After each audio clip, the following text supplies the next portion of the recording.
जय हिंद दोस्तों, मैं राकेश कुमार आप सभी का एसएसआर क्लासेस 2.0 में स्वागत करता हूं। आज एक नए topic centroid, orthocentre, circumcentre और इन सेंटर यानी कि ये भी ट्रायंगल के ही पार्ट्स हैं।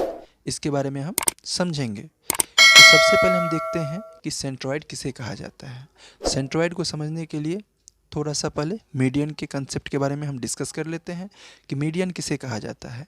मान लीजिए अगर ABC कोई ट्रायंगल है, तो अगर इस वर्टेक्स से इसके बेस पे एक लाइन ड्रॉ किया जाए तो बेस को ये बराबर भागों में यानी कि जो दो पार्टों में डिवाइड करेगा दोनों इक्वल होंगे। अगर ये 2 सेंटीमीटर है तो ये भी 2 सेंटीमीटर होगा, तो इसे ही हम लोग मीडियन कहते हैं।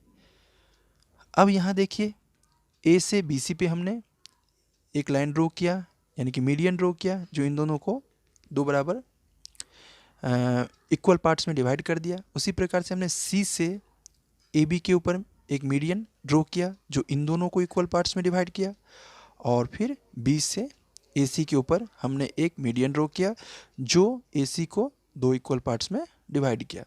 अब ये मीडियंस जहाँ पे आके इंटरसेक्ट होते हैं जिस पॉइंट पे, उस पॉइंट को हम सेंट्रॉयड कहते हैं।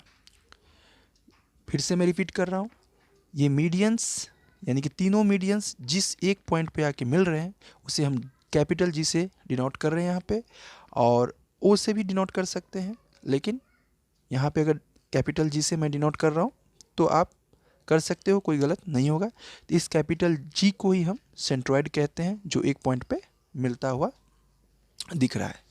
अब देखिए, ये मीडियन है। इस प्रकार में जब सेंट्रॉयड की बात होती है तो मीडियन 2:1 के पोर्शन में 2:1 में डिवाइड होता है। कहने का मतलब कि इसके ऊपर का जो पार्ट है वो 2 और नीचे का पार्ट 1, इस प्रकार से 2:1 में डिवाइड होगा। मान लीजिए अगर ये मीडियन पूरा 3 है तो ऊपर वाले भाग में 2 चला जाएगा और नीचे वाले भाग में 1 आएगा, इसीलिए 2:1 में डिवाइड हो रहा है। ये दिमाग में रखें, ये कंसेप्ट है, ये प्रॉपर्टीज़ हैं। इसी प्रकार से इस मीडियन की भी बात करें तो देखिए, यहाँ से ऊपर तो A था, अब C अगर AB पे हम मीडियन ड्रॉ कर रहे हैं तो ये ऊपर का पार्ट ये हो गया, तो ये 2 हो गया, ये 1 हो गया। उसी प्रकार से B से अगर हम AC पे ड्रॉ कर रहे हैं तो ऊपर वाला पार्ट यहाँ पे 2 और नीचे वाला पार्ट आपका 1 हो गया। तो ये दिमाग में रखें, काफ़ी इंपॉर्टेंट है। कई बार क्वेश्चंस आते हैं कि सेंट्रॉयड में मीडियन किस रेशियो में डिवाइड होता है, तो 2:1, ये कॉम्पिटिटिव एग्जामिनेशन में भी कई बार पूछा गया है। तो अब आप सेंट्रॉयड के बारे में समझ रहे हैं कि किसी भी ट्रायंगल में जब उनके तीनों मीडियंस जिस पॉइंट पे आके इंटरसेक्ट होते हैं उसी पॉइंट को हम लोग सेंट्रॉयड कहते हैं। अगला देखते हैं, अगला क्या है? अगला है ऑर्थो सेंटर। नेक्स्ट टॉपिक जो है, एक टॉपिक मान लीजिए और सेंट्रॉयड का था, इसमें हम चारों टॉपिक के बारे में डिस्कस करेंगे। Centroid, orthocentre, circumcentre और इन सेंटर। हालांकि ये चारों अलग अलग हैं लेकिन ट्रायंगल के ही हैं, इसीलिए मैं एक में ही एक वीडियो इसका शूट कर रहा हूँ। अब देखिए, ऑर्थो सेंटर किसे कहते हैं। अभी हमने मीडियन के बारे में कंसेप्ट क्लियर कर लिया था। मीडियन और एल्टीट्यूड पे मैंने एक वीडियो भी बनाया है कि दोनों में क्या डिफरेंस है। अगर आपको कोई प्रॉब्लम आ रही है मीडियन और एल्टीट्यूड में, अगर इसको विस्तार से जानना है तो उस वीडियो को भी जाके आप मेरे प्लेलिस्ट में देख सकते हैं। अब ऑर्थो सेंटर किसे कहते हैं। मीडियन का तो कंसेप्ट था कि मीडियन जिस अपर, मान लीजिए किसी भी अपर वर्टेक्स से उसके बेस पे हम ड्रॉ करते हैं मीडियन को, तो उसके बेस को दो भागों में, दो इक्वल पार्ट्स में डिवाइड करता है। अब एल्टीट्यूड की बात आती है तो ये इक्वल पार्ट्स में डिवाइड नहीं करता है। मान लीजिए अगर ये PQR एक ट्रायंगल है तो ये इसके इक्वल पार्ट में डिवाइड नहीं करता है, ये परपेंडिकुलर इसके ऊपर ड्रॉ करता है, यानी कि वो 90 डिग्री एंगल बनाता है। परपेंडिकुलर का मीन्स होता है कि अपर वर्टेक्स से बेस पे ये 90 डिग्री का एंगल बनाते हैं, स्ट्रेट लाइन खींचता है। ये इक्वल पार्ट से इसका कुछ मतलब नहीं है। तो यहाँ पे देखिए, मान लीजिए O हो गया, तो P से हमने O एक लाइन परपेंडिकुलर खींचा है। उसी प्रकार से Q से मान लीजिए इसको ये O मान लिया हमने, इसे X मान लेते हैं, इसको Y मान लेते हैं। तो फिर हमने OX एक परपेंडिकुलर खींचा, किसके ऊपर, किस बेस पे, PR पे। उसी प्रकार से R से हमने RY एक परपेंडिकुलर खींचा Q और पी पे यानी कि ड्रॉ किया। अब देखिए ये टोटल परपेंडिकुलर्स एक दूसरे को जिस पॉइंट पे आके इंटरसेक्ट करते हैं उसे हम कहते हैं ऑर्थो सेंटर। यानी कि ट्रायंगल में अगर मीडियंस, तीनों मीडियंस जिस पॉइंट पे आके इंटरसेक्ट करते हैं उसे हम सेंट्रोइड कहते हैं। और एल्टीट्यूड उसे कहते हैं, एल्टीट्यूड का मीन्स होता है 90 डिग्री जो फॉर्म्ड करता है, और 90 डिग्री जो फॉर्म करता है वो परपेंडिकुलर कहलाता है। यानी कि जो परपेंडिकुलर्स हैं, परपेंडिकुलर्स एक पॉइंट पे आके जहाँ पे इंटरसेक्ट करते हैं उसे हम क्या कहते हैं, ऑर्थो सेंटर ट्रायंगल में। दोनों का लगभग कंसेप्ट एक जैसा ही है, खाली याद ये रखना है कि इसमें मीडियन इंटरसेक्ट करता है, इसमें इसके एल्टीट्यूड या फिर परपेंडिकुलर इंटरसेक्ट करता है एक पॉइंट पे। इसे हम ओ से यहाँ पे डिनोट कर दिए हैं और इसे हम ऑर्थो सेंटर कहते हैं। इसमें रेशियो का कोई प्रॉब्लम नहीं है। अब नेक्स्ट हम देखेंगे सरकम सेंटर। सरकम सेंटर किसे कहा जाता है? इसमें परपेंडिकुलर बाइसेक्टर, परपेंडिकुलर बाइसेक्टर का मीन्स होता है कि मान लीजिए अगर ये इस प्रकार से हम यहाँ पे 180 डिग्री फॉर्म कर दें, क्योंकि स्ट्रेट लाइन पे कितना 180 डिग्री ही बनता है, और इसको हम इसके बाइसेक्टर को यानी कि 180 का बाइसेक्टर क्या होगा 90 डिग्री, यहाँ से हम ड्रॉ करते हुए कोई लाइन यहाँ खींच के ले जाते हैं इस बेस से क्यू से, उसी प्रकार से पी बेस पे भी हम सेम थिंग कर रहे हैं, इसको खींच के यहाँ ला रहे हैं, और इसी प्रकार से क्यू बेस पे हम एक परपेंडिकुलर बाइसेक्टर बनाते हैं जिसको ड्रॉ कर रहे हैं इस पॉइंट तक। ये तीनों पॉइंट जिस पॉइंट पे आके मिलेगा उस पॉइंट को हम बोलेंगे सरकम सेंटर। फिर से मैं रिपीट कर रहा हूँ, परपेंडिकुलर बाइसेक्टर तीनों बेस के जिस पॉइंट पे आके मिलेंगे अलग अलग उसे हम क्या कहेंगे, सरकम centre.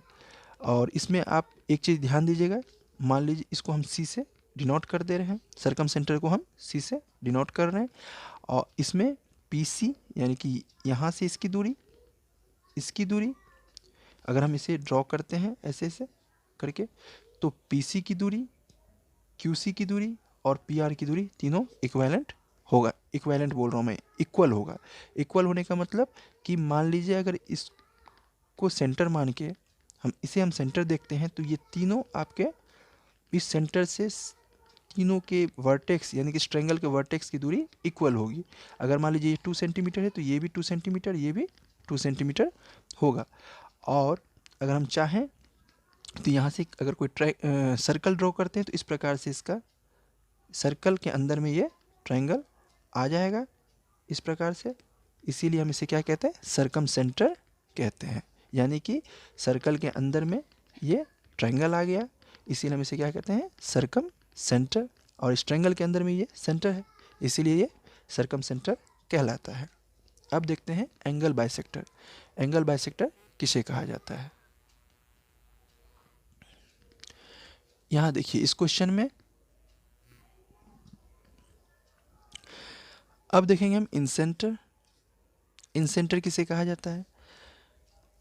Angle bisector. Angle bisector किसे कहते हैं?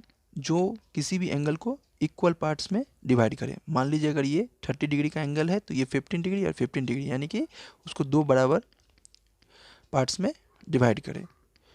अब देखिए क्यू का एंगल बाइसेक्टर मान लीजिए हमने ये बनाया, इसे ड्रॉ किया आगे की तरफ। आर का एंगल बाइसेक्टर हमने ये किया, मतलब ये पार्ट और ये पार्ट इक्वल होंगे। बाइसेक्टर का मतलब ही होता है कि जो एंगल बाइसेक्टर का मतलब ही होता है जो एंगल को दो इक्वल पार्ट में डिवाइड करे। इसी प्रकार से आर का भी देखिए, इसको भी हमने दो इक्वल पार्ट में डिवाइड कर दिया और इसे भी हम ड्रॉ किया आगे की तरफ। इसी प्रकार से पी का भी, और ये तीनों आके जिस पॉइंट पे मिलता है, जिस प्रकार से यहाँ पे मीडियन आके मिले, एल्टीट्यूड मिला या फिर परपेंडिकुलर बाइसेक्टर आके मिला, उसी प्रकार से एंगल बाइसेक्टर जिस पॉइंट पे आके मिलता है उसे हम इंसेंटर कहते हैं।